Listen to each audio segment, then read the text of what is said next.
Welcome to Say More, the podcast where we expand the conversation around what it means to be human. I'm here with my co-host, Emily Lawyer, licensed professional counselor, and I'm Andy Spray. I'm in need of a licensed professional counselor. So I'm glad you're here. I'm glad you're all here with us.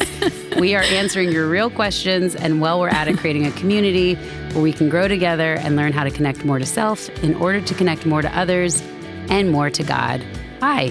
Hi there. I really am glad you're here. I'm glad you're here too. I'm glad I get to be your friend.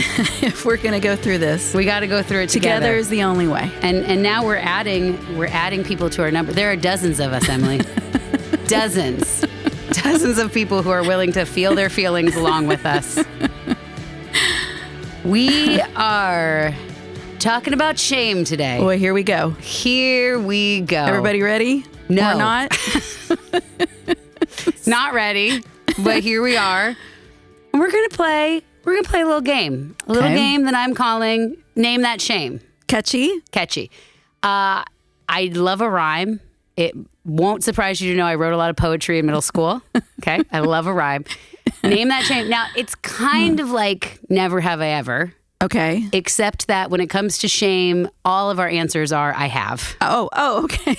There's no such thing as There's no never option. have I. There's no other option. So we really can't make it a dichotomy because the answer is I have. Yes, I've experienced that shame. Understood. So we're going to kind of name the shame and just talk about it. That I definitely have You've experienced it. Everyone out there listening has experienced it one way or another. But the really fun thing about this game is it has a theme song.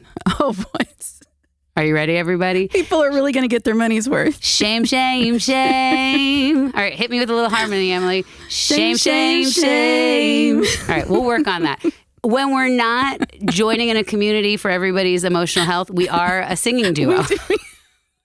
Only in the karaoke room, but you're welcome for the added bonus. Praying that Miss Franklin's estate is not part of the Say More community. We might get sued over that. She's feeling the shame. She was like, why did I agree to this?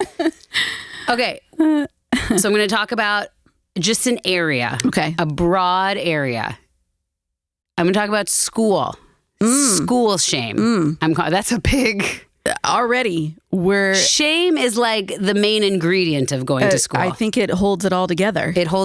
So have you experienced, or I already know the answer, but what is some kind of school shame? School shame that I definitely have experienced. There's no never have I. Definitely school shame when it comes to... Like, have you ever given like a profoundly wrong answer in front of the class? For certain. Have you ever bombed something so bad? For certain. Well, I'm thinking of one in college where I had a pop quiz that was only worth 5 points. And the one question was, describe Dante's inner circle of hell. Was it talking about shame in a room with someone? Yeah, that wasn't my answer. That wasn't your answer. Okay. That would have been a good answer. And I had secretly not done the reading. Oh. And I thought, okay, hell, it must be hot, right? So I wrote a full paragraph of how fiery and hot Dante's inner circle of hell is ice cold. Icy, yeah. Well, zero. Big old fat zero on that one. Well, I think what's funny about that is you and I both attempted to override our shame during our school years. By people pleasing, yours through achievement and mine through dazzling personality. So I think it's interesting. It took you all the way to college to let the achievement die, and it still haunts you. It still does. I hope I haven't said it already on this podcast, but do you know my sperm tree story? No. I feel like I would have remembered that. Remind me. Yeah, when I was in 5th grade, we were reading the book Hatchet. Did you ever read the book Hatchet? I remember Hatchet. And we had to read out loud. I don't know if they make kids do this anymore. Oh, yeah. Because it was such a deep source of everyone's shame. It was. But instead of saying spruce tree, I said sperm tree. Oh, no. Now, this is 5th grade when we're starting. You're just starting to get that vernacular. Family life education, sperm on the brain. So that one's still... That's a little bit of school shame. I'm still feeling that deep shame. The whole class burst out laughing. Oh my gosh, everybody did. Oh boy. Everybody did. Okay, branching out of school shame. Okay. What about PE slash athletic performance shame. Immediate, you just said that. Immediate tension all over my body. And that's interesting to me because you're athletic. I am. Like, I'm not athletic, but you as an athletic person and a college athlete, in fact. Okay. PE, though, when you say PE. Because you've got the audience. Do you know what I immediately think of? What? The presidential fitness test. Did you Why have to did do these that? presidents do that to us? Yeah. Jimmy Carter. No, I'm just kidding. I don't even know which president it was. Who put that together? You have to do these certain skills in front of all your classmates. Yes. And everyone can see if you can complete it or not. Spoiler alert, I can't. I don't think I ever completed any of them. Except for, what was the sit and reach? That was the only one I could do. Sit and reach was the only one you could do? Sit and reach couldn't climb a rope to save my life. My school couldn't even afford a rope to climb. We didn't even have that one. My formidable foe was the somersault. You had to do a somersault and be able to get back up on your feet. Never could do it. Never could. I don't remember that one. It. Was that your rope replacement? Probably. I don't know. We could afford a rope, but I could never get up it. And then there was one where you just like dangled on like a monkey. hang. Yeah, they called it something like that. What was the name of that? But you just dangled there while everybody watched you and you're sweating through your school uniform because they used to make us wear school uniforms. My kids do not have to wear gym uniforms. Oh, thank goodness for that. I know. I was like, you don't know the shame you're escaping. Oh, the compassion. The shame of just getting your school uniform. I'll never forget. I was in 7th grade and the lady looked at me and she goes, well, you'll be a large. She hands me my thing. Oh my goodness. But really much all my PE gym experiences, there was some volleyball flying at my face at all times. Yeah. I was huffing and puffing my way, never completed a mile.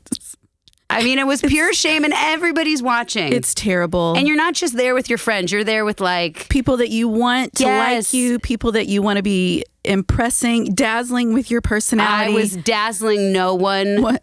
I assure you. Where that dazzling personality out of reach while you're huffing and puffing and trying to, complete a somersault. It couldn't be reached in gym class.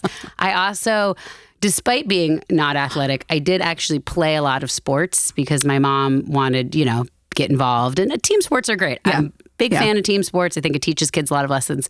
But I played really a lot of things. I played basketball unsuccessfully, but I never scored any baskets.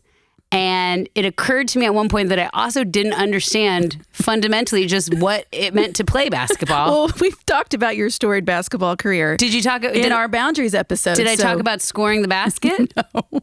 The only time I ever scored a basket. Okay, I hope this is not a repeat. But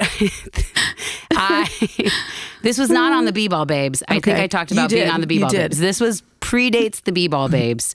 But when like a team, this is how much I know about basketball.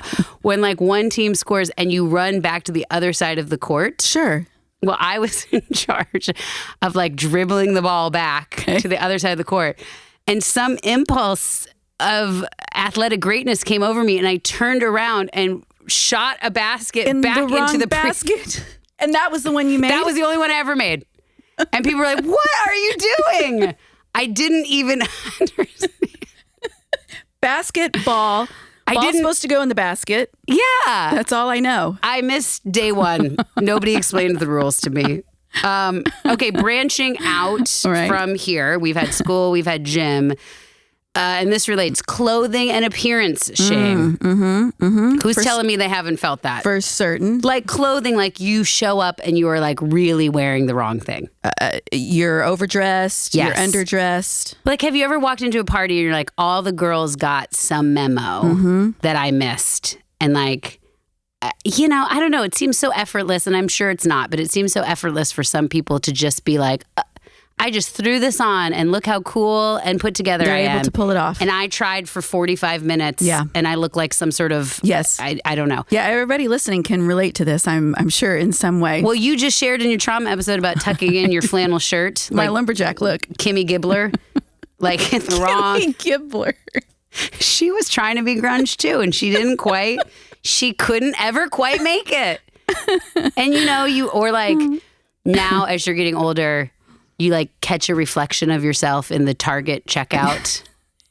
Like, why do they? That thing is diabolical. Why do they do that to us?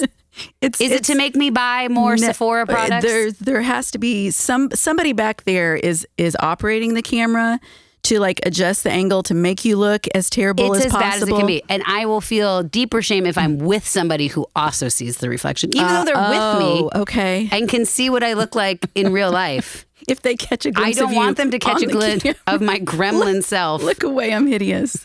Or like when you get your hair cut and they spin you around and your hair is wet and you're like, have I always been this ugly? Disgusting. Here's one kind of for you. Okay. Because this game could also be not only name that shame, name that shame you've given to others. Oh, Emily. like when you have shamed other people? I think it's a chance. Music shame. Oh boy, I am guilty. You are, because you're really cool and you like really cool music. Well, that's a gracious way to name it. I could also say I'm a snob. Yes, a bit of a snob. I do have some very particular opinions about music, and I am quite certain that I've probably shamed other people for having certain songs on their playlist. Have you ever felt shamed? And then secretly hide my own One Direction One Direction library. That is your secret music shame?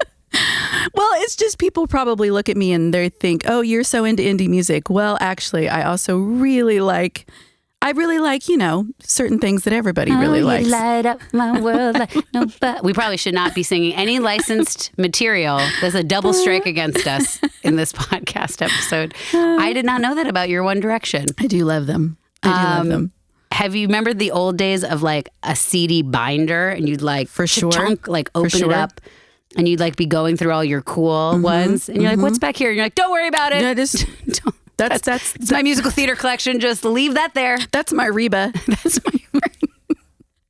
But you would judge someone if they rolled up with. I think I've gotten a little bit better about it, but in my more insecure days, yes. I for sure turned up my nose and made some snarky comment, I'm sure, to somebody. Not to give him a double name drop, but our friend Tim, who actually asked the question last episode, he had his car broken into. And the thief went through his CDs and only took some of them. So talk about the shame of like my CD collection wasn't even cool enough. Good enough for a burglar. For this burglar to want to take. Here's one that my kids and I have kind of invented. I call it cart shaming. Oh, yeah, that's good. Are you familiar with cart shaming? Okay, yeah, tell us more. I'm sure it could be applied in multiple scenarios, but we sort of invented it because last year we were hosting an Olympics party. We were going to have a opening ceremonies party, and we had all these like Pinterest ideas. And everything, quite ironically, for the Olympic party, excuse me, is a pure junk food. It was like ice cream cones filled with Cheetos to look like a torch. A torch, so cute. There were fruit roll-ups to like make medals. So many things had M&Ms and frosting. And our cart was so bad. And I was like, guys, they're going to cart shame us. And ever since then, it's like, do you ever look at somebody else's cart and kind of shame what they've got in there? Yes, it's like, I don't know. That's secretly judging. That's a lot of wine, Sharon. It's a lot of mini muffins you got in there. Like I will sometimes, I've noticed myself doing this. It's so funny how deep the shame runs. Like putting the broccoli on top. To cover up? Yes, I totally have.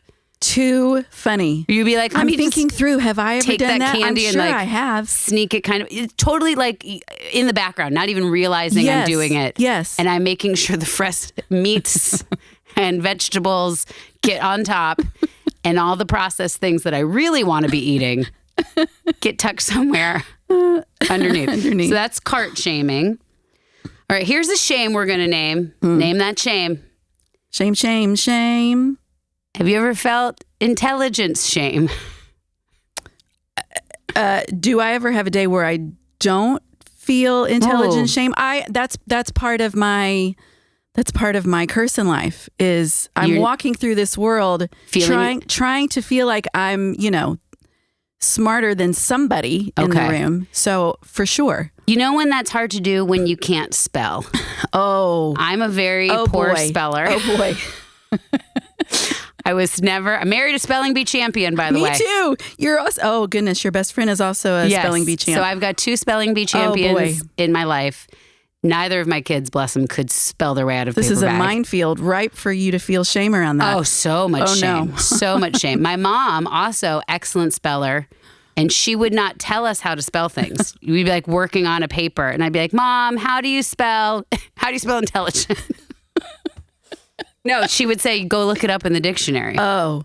But you don't she know was how to old school. spell it. But if you don't know how to spell it, it's hard to look it up in the dictionary. Were you able to get like the first couple of letters? I mean, usually, Does intelligence start with an I or an E? I mean, I'm not that off. However, I have been, I mean, it's happened many times where I'm so off that Google does not even know what I'm talking about. They don't even know what you're talking about. That's when the shame really gets you. When you're like, Google can't even be like, did you mean... I'm being very vulnerable here. I don't know why you're laughing. We both are. No, I'm just teasing. Feels good to laugh when we're talking about shame. Yeah, I have like, if you've ever played those games, I love a board game where you have to like quickly write something down for people to see, like the panic that sets in that somebody's going to get mine. Because you're going to pass it to the next person and they're immediately going to see if you've spelled it wrong or not. And that has happened, and he called me out on it, and I still think about it. Okay? So for me, it's spelling. Also, if you put me on the spot to do any quick math facts, I would really seize up. Okay. Do you have any moments where you would be like, oh my gosh, don't even try to spell? Yeah. Not for spelling. Okay. I know. Oh, you get it. You're a good speller. Don't even try to answer. Yeah. Certainly if I was in a situation where I didn't feel prepared. Yeah. Or I didn't feel like I had done enough of my whatever I needed to bring to the table, I usually don't try. I usually just clam up. Because again, that fear of feeling the shame is so strong. So I usually just find a way to maneuver out of it. If you see me in real life, just please do not ask me to spell something. I'm so thankful for my phone. I do quickly look things up on my phone very frequently just to make sure that I've got it. And usually I don't know if I'm as bad as I'm saying, or now because of the shame of having failed enough times, I second guess myself a lot. And I'll ask my husband, I'll be like, do you spell it? And usually my first way is correct. But that shame runs deep. I got spelling shame. All right, here's one for you since I just went. What about dating shame? Oh boy. All right, everybody. Yeah. If you have not... Lay it on us. If you've not been able to join in yet, maybe this one will open up a space for you to identify. I, for sure, much dating shame. One situation in particular really comes to mind. A few years ago, when I was first kind of dipping my toe into the online dating world, I'm sure I've told you this story, but let's just go ahead and let you experience it again. Okay. The first time that I met up with somebody in person in my online dating history, I took the precautions that you're supposed to, right? You like bring in a friend and say, hey, I'm going to this particular location at this time. If you don't hear from me in a certain amount of time, then, maybe something has gone wrong. Modern dating sounds so terrible. Yes. This is where you can identify, but we're in a different timeline. I was a child bride, so I did not. I did not date in Steve Jobs' internet. So the very first time I remember, it was someone that kind of lived farther away, and we had agreed on a in-between location. We were going to meet at a Cracker Barrel. Now, sounds like a weird choice, but it was right off the interstate, so I was already thinking safety. Do they exist anywhere else than right off the interstate? That's where all Cracker Barrels are. And I had decided we're going to definitely put a limit on this. I'm just going to go and have a drink or something. 30 minutes, 45 minutes tops. I recruit my friend, explain, here's where I'm going to be. If you don't hear from me, I'm keeping it short. If you don't hear from me, full permission to check on me, do something. We get there. He immediately is, well, it's lunchtime. Are you sure you don't want to get something to eat? I relent. We sit down. You don't want a fried catfish? You don't. We start looking at the menu and the clock starts ticking. This guy peruses the menu for 20 minutes. The waitress keeps coming over. Oh, no. He can't decide. I'm like, buddy, it's chicken and dumplings or chicken and dumplings. All right, let's just get this moving.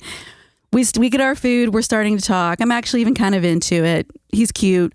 And I hear over the crackly loudspeaker, Emily Lawyer, would you please come take a phone call in the front? He looks at me like I think that's your name. I have to excuse myself. I'm being paged at the Cracker Barrel. It's my friend. She took that responsibility very seriously. Oh my gosh. I thought you were in a ditch somewhere. It was not me. No, it was not you. So that... I would have played it a little cooler, I think. Well, I mean, I had no choice but to come clean. How do you explain that you just got paged? Well, listen, here's the thing. I'm a woman dating in modern America. 50-50 chance you were going to murder me. So I had to have my friend That lunch ended quite abruptly, and I never heard from him again. Was not a love connection. It was not a love connection. That's a great story. I've never heard that one. Understandably. But so much dating shame. And it was straight out of the gate. And yet, I kept going. I think most times you're being called over a loudspeaker. There's some shame involved. Yeah, exactly. Like if you've ever been called over a loudspeaker in any other kind of scenario, there's probably some shame going on there. All right, let's wrap it up with last name that shame. Okay. Workplace shame. Ooh, boy. So I'll let you think while I tell you my workplace shame story. This also has to do with athletic shame, but it happened at work. Interesting intersection. Well, because I work part-time in a school and I support a very specific class.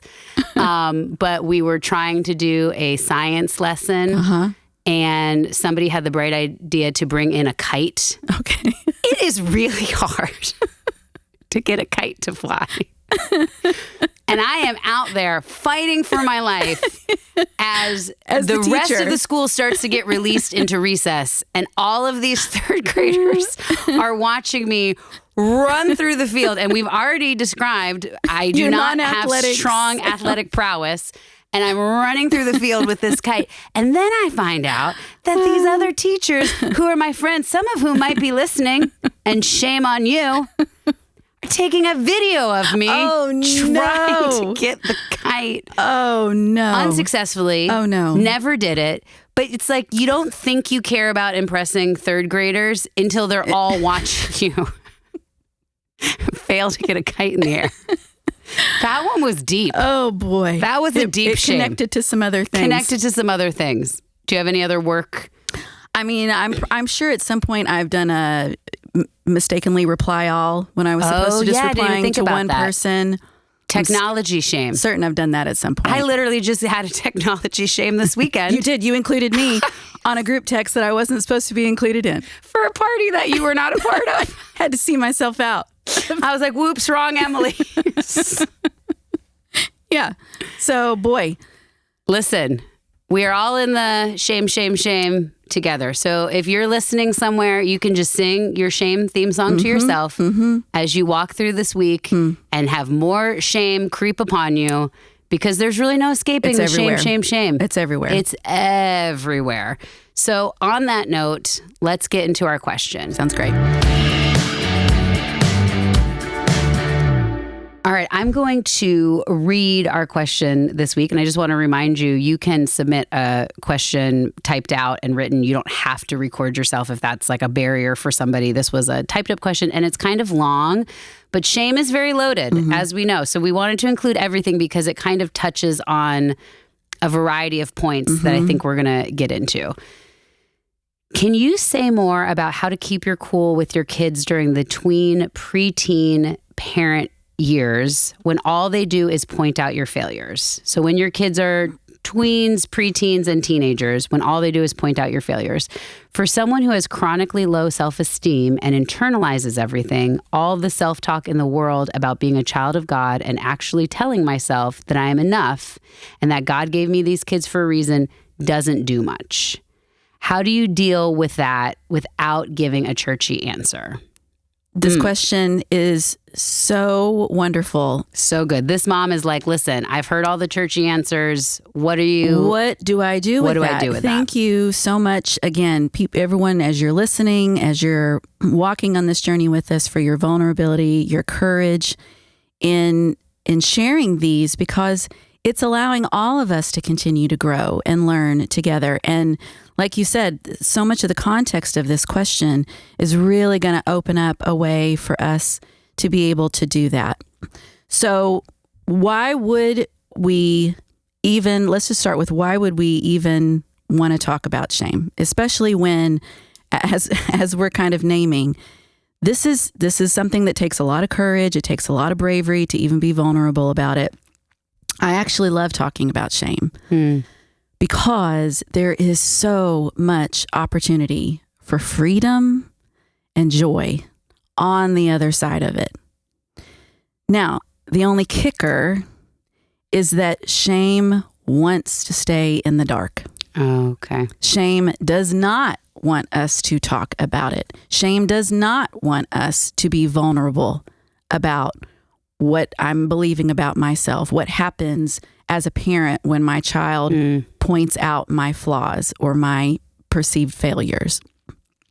So already we're stepping into a challenge. This is going to be a challenge for us. And you're going to even kind of recognize that in this episode today, because we're going to kind of give it room to breathe. We're going to bring a lot of compassionate space as we're moving through this. So let's name what's at stake. Shame is actively and intentionally at work within ourselves and between individuals. And like we just named, its power lies in its subtlety and its silence. So it is everywhere, as we laid out in our game. It's within us, it's within individuals, it's in systems, it's in communities. And its power lies in it staying subtle and in it staying quiet.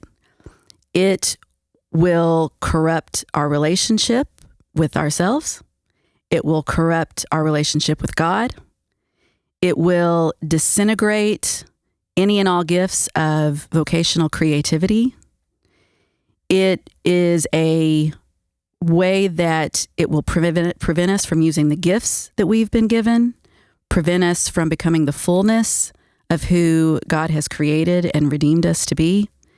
It will annihilate each and every system that it targets, whether that's my own personal story, my marriage, my friendship, a church, school, community, business. Have I caught your attention yet?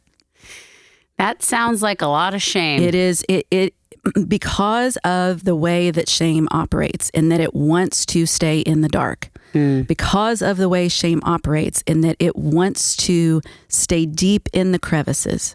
And because of the way it's effusive, it's insidious. Yeah. Its power lies in its subtlety. It can so easily get away from us, and it will just continue until it annihilates everything. Can I ask a question? What is shame? Yes. So we call it an emotion. It kind of defies the category of emotion. It's more interesting. It's more of just sort of a neurophysiologic phenomenon, but it's the best just word. A pure state of being. Spell neurophysiologic. No. But it's the best kind of language that we have right now for it. It's more of an experience. That's so interesting. It doesn't even really meet the criteria of an emotion. It doesn't fit perfectly. And let's also say it's not bad in and of itself. It's rather, it's our system's way of warning us that there is impending abandonment. Now, that's going to feel a little confusing for me to say, well, what do you mean it's not bad in and of itself? You just said it'll annihilate everything. It's shame in and of itself is not bad. What we end up doing with shame is where things can go awry. It's so hard to interact with our shame in a way where it doesn't end up destroying everything. That's where things can really get away with us because, again, it's incredibly insidious. It thrives in the darkness. And our coping strategies have become just so automatic that we might even be completely unaware of what I'm doing with my shame. I'm still hung up on the impending abandonment thing you just said. Yes. That's what's happening. Your body is... That is what my system is experiencing. Okay. when the shame is happening. It is an experience of, I am going to be alone. And we are created by a relational God to be deeply relational creatures. So that sense of I'm going to be alone is overwhelmingly terrifying. I mean, sometimes I'll describe the experience of shame as it feels like we're dying and disappearing all at once.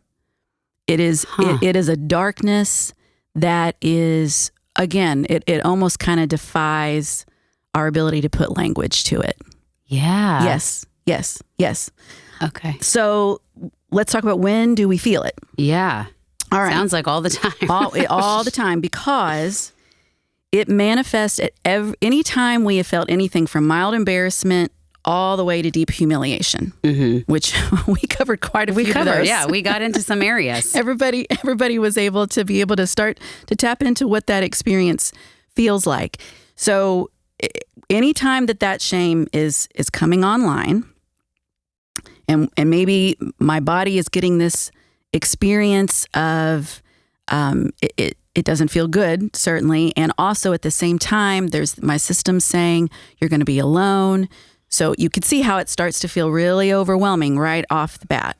All right, now I'm going to get a little bit into some more neuroscience just for a second. Okay. But this is just kind of important for us, again, to kind of understand how shame operates, to increase our awareness of what shame is and how it operates.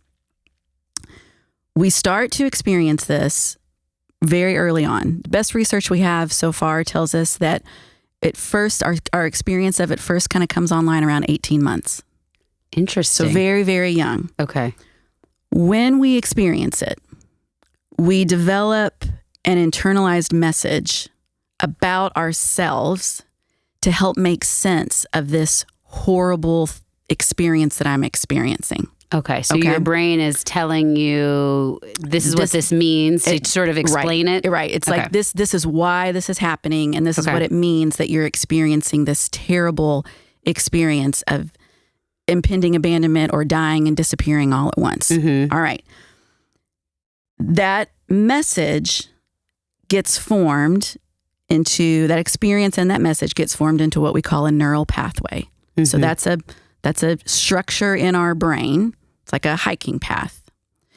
And then my brain is a pattern recognition machine. My brain likes to hike on a neural pathway that it has walked on before because it takes less energy. Yeah. So now it's going to start walking on it. This experience of shame. Yeah, go ahead. No, sorry. Yeah. I want to back you up for a second because I think what you said was really profound. Our brain likes to hike on the same neural pathways. They're like a hiking trail. Because it takes less energy. Even if something is painful. Yes. Even if something is harmful. Yes. It is the preferred method is to keep walking the same path over and over and over again. Correct. Because that's what our brain is used to, and it's easier. And okay. Correct. Wow. Correct. Okay. Yeah, I'm glad you reinforced that. It would be like, everybody listening, think of your favorite place that you like to go hiking. There's a path that has been walked on over and over and over again. And if you walk on that path, it's going to require a lot less energy than if you try to hack a different path through the brush, even if through the brush is the better way. The better way. It takes would less take so much energy to hack through that. Yes. And face all the things that are in there. Yes. Even if that's the better way. Yes. And our brains they are energy efficient organisms. Yeah. So this neural pathway has been formed with shame. And now because it's familiar, my brain is going to want to keep walking that neural pathway, and it develops a confirmation bias for that. So I could have 1,000 other things happening in my life, to our question, 1,000 other messages about how God sees me as beloved, how God sees me as connected, how God sees me as acceptable. Could have 1,000 of those images. My brain is going to ignore all of those, and it's going to look for the one piece of evidence that supports the neural pathway of what shame is is saying that I am, or the internalized message around shame. Because So it's looking for the confirmation bias. It's looking for the confirmation bias. So now you're picking up on the shame everywhere you can Everywhere. get it. So every eye roll from your kid exactly. Okay. So here's how we've set the stage. We've got a world where the opportunity to experience shame is everywhere. We've got a horrific, terrifying experience that we feel when we experience shame. We've got a message that we start believing about ourselves that gets attached to that horrible experience that we're experiencing all the time.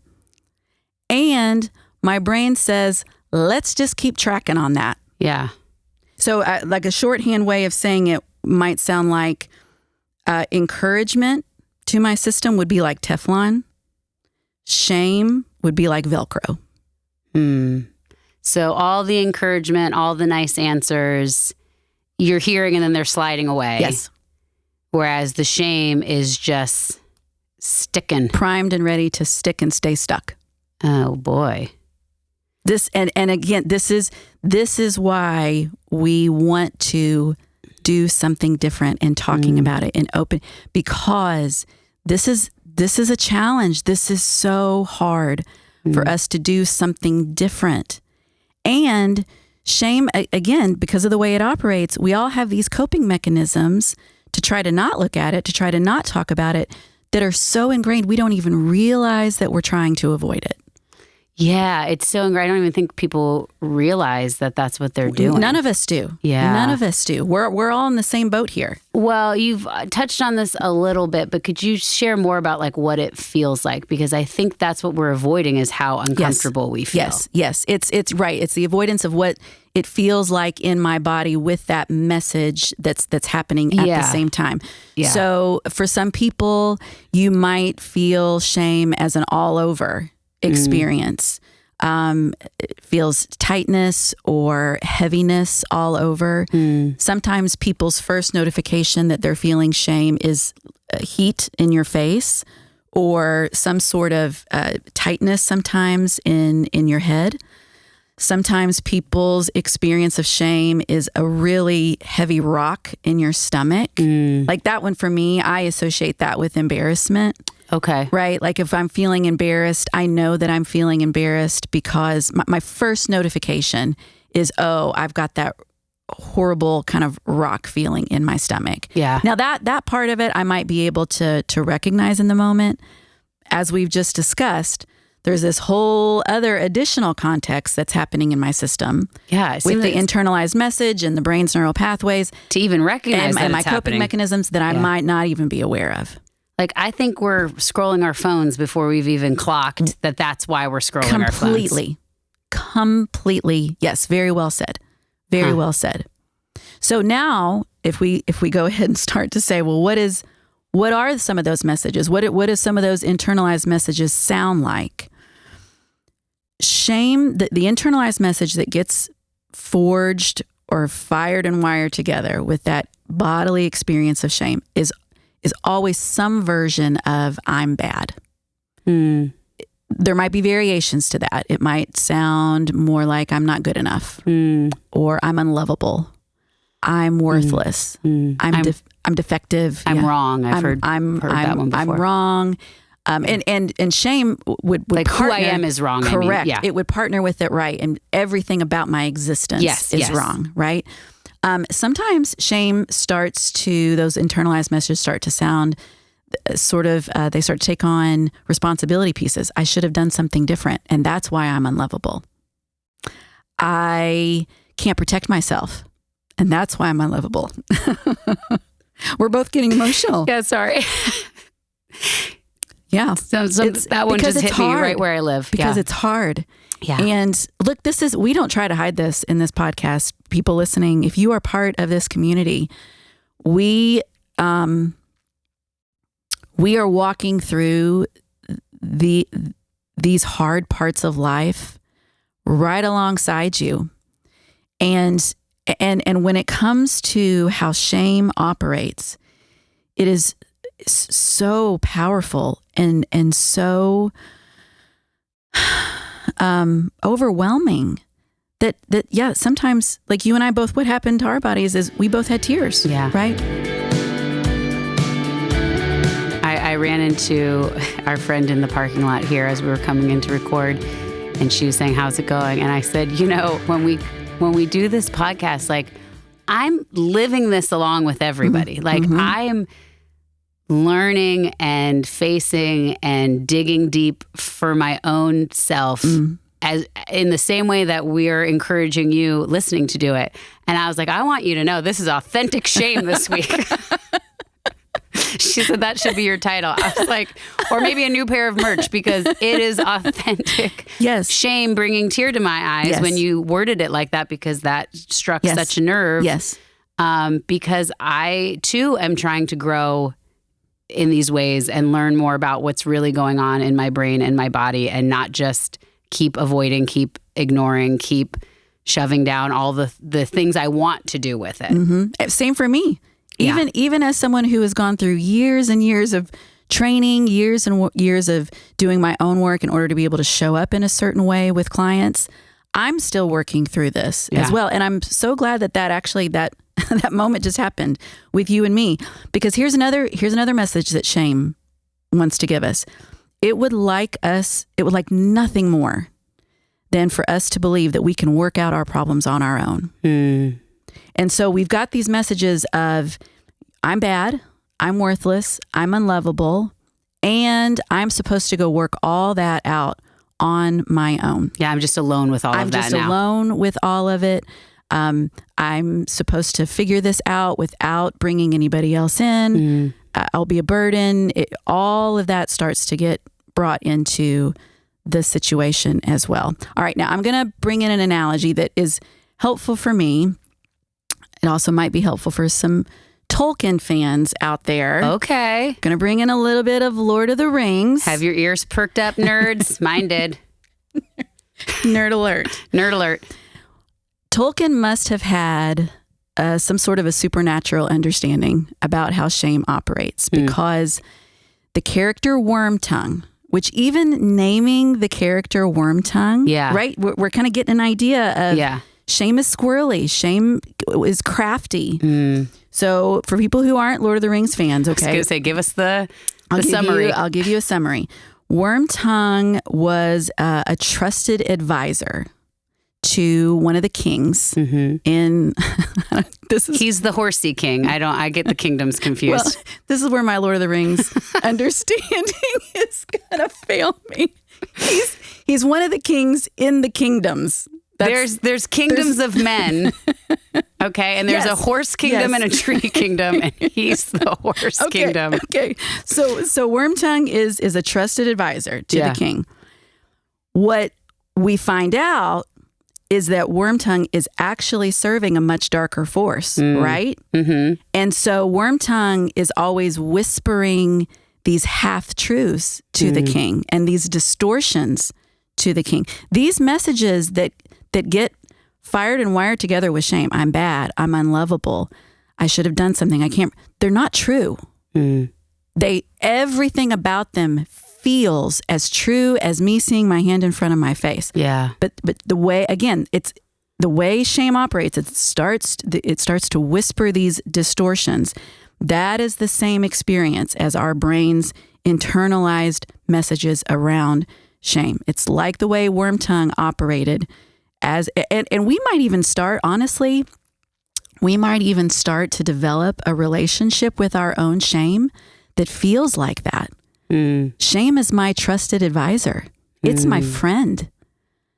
Sometimes when I start to do work with clients where we're starting to do something differently with the shame, there is a very real grieving period that we're going through, because it almost feels like, well, but this is who I've relied on. This has been with me since 18 months. Because it's comforting, because you know it so well. You know it so well. You've learned to trust it. Oh, that's so interesting. Because it is so close, because it is so ingrained, those neuropathic, the confirmation bias, right? I'm going to believe the confirmation bias because it just has become so worked into literally my physiology. And in the movie, you can see how gross that dude is. Right. But I can't see my own shame. Well, and to keep except when I'm looking in the Target checkout, in which case it's on full display. Yes. And to keep that analogy going, the king couldn't see how distorted Wormtongue was, right? We could see it from the outside, but the king didn't know that Wormtongue was serving a much darker force. I know everyone out there, they're like, name the darker force, Emily. It's Saruman. Is that it? Saruman? Saruman. Yeah. Saruman. Okay. So let's bring in... I think all the names sound too familiar. That's, if I could give a little critique, Mr. Tolkien, some of your names are too similar to each other. Remember. Now, let's just bring in just for... Sauron. No, Saruman. Well, we better... One of those. We better stop there before we get people angry. So let's bring in one last additional complication. All right. In case things haven't... It already feels kind of complicated. Already complicated enough. On top of all of this, shame short circuits our logic, rational thinking part of our brain. Okay, so not only is it talking to us in lies and distortions, it's also hijacking our ability to see or hear objective truth, which back to our question. Oh, yeah. Right? She was like, let's see what she said. All the self-talk in the world about being a child of God, telling myself that I'm enough, God gave me these kids for a reason. That's not doing it. Because it can't. Throw back to our anxiety episode. Remember when we talked about our tigers and our owls? Oh, yeah. Our tiger is our amygdala, and that certain emotional experiences will cause our tiger to wake up with a roar, and then our owl flies away, and we literally cannot access rational thought. Shame is one of those experiences that will cause our tiger to wake up with a roar immediately. Okay, so shame and anxiety are... As far as what it does to our amygdala, we've got some overlap there. Close friends. They've got some overlap. Okay. Because when we experience the shame, we find it virtually impossible to turn our attention to something other than what we're feeling. Because the feeling is just, it's so excruciatingly awful. And so all of these logical thought processes, which help us make good choices or hear objective truth, see objective truth, they're unavailable. So like I said, we're just going to add one more kicker to the situation. You can really see how people get into addictions. And the way shame operates, it will continue until it just disintegrates disintegrates my connection with myself, disintegrates connection with others, disintegrates connection with my community, with my spouse, with God. It will continue to operate unless we do something different with it. Okay. And so that's a big part of what we're doing today. Right now is we're just growing our awareness, what it is, how it operates, and that is our first step in learning how to do something different with it. Speaking of what it is, if you could just help define, sometimes shame and guilt get sort of lumped together as the same thing. Yes. Or even embarrassment and shame and guilt. And I think you've done a good job explaining shame, but just could you help make sure we're not conflating those things? Yes. And we'll do that just in a bit of a succinct way. Shame says, I'm bad. Guilt says, I've done something bad. Okay. Where things tend to get away from us is, again, because of the way we experience shame. Shame often comes in and silences what we hear from guilt. Because the voice around shame is so loud, so overpowering, I'm bad, that sometimes it's just so much louder than what guilt says, which is I've done something bad. And then it ends up just sweeping everything out with it. So where that leaves us is guilt says I've done something bad and I actually need to, that's a helpful message. Yeah. It's telling me I've committed an offense against this other person and I need to own that, take responsibility for it, and then go reconcile and reestablish connection. Shame says, oh, no, it's not just that you've done something bad, it's that you're bad. And when that's the louder voice, I don't want to face anything from the front. I don't want to take responsibility for anything. It's just too painful. Oh, and so what ends up happening is the shame is what ends up ruling the day. It ends up being the louder voice. And then I actually can't pay attention to what my guilt. I can't take responsibility for what. I can't even own the things. I can't even own the thing that I've owned. And this is just a little freebie for everybody. The key that unlocks those two is compassion and grace. When we're able to bring some compassion and grace in, that can help us unlock the guilt from the shame. But that's probably going to be another episode for us. So where are we landing today, Where Emily? are we landing? Okay. The one thing that we have not gotten to is when all this is happening, what does shame actually tell us to do? What do those coping mechanisms look like? What do those adaptations look like? What do those ways that we try to skirt out of it, hide from it, get away from it, not face it from the front? What does all that look like? And the answer is... You're going to have to wait for our next episode. We're going to have to tell you next time, because shame is so big and so insidious that we really couldn't get to it all today. We're leaving you on a cliffhanger. We're doing one of those, next week on Say More, and then we'll give you a previously on Say More recap, because the shame needed the room to address it. Today we've recognized more what it is, what it's doing in our body, how it's making us feel, and there's more to come. You're going to share more with us next time. Yes. Listen, we are so glad that you are here. Shame feels heavy and scary and lonely, but you are not alone. We're going through the authentic shame process right along with you. This is truly a community where we are in it together, and we really mean that. So we're looking forward to having you join us next time. As always, if there's a topic you want to hear us say more about, there are lots of ways to reach out. If you check the show notes, there's social media, there's all kinds of things you can do, because we want to keep these conversations going and keep you along for the ride. So thank you for spending your time with us and sharing your shame, hopefully with someone, even if it's just out loud to us in your car. We are so glad you're here, and we'll see you next time.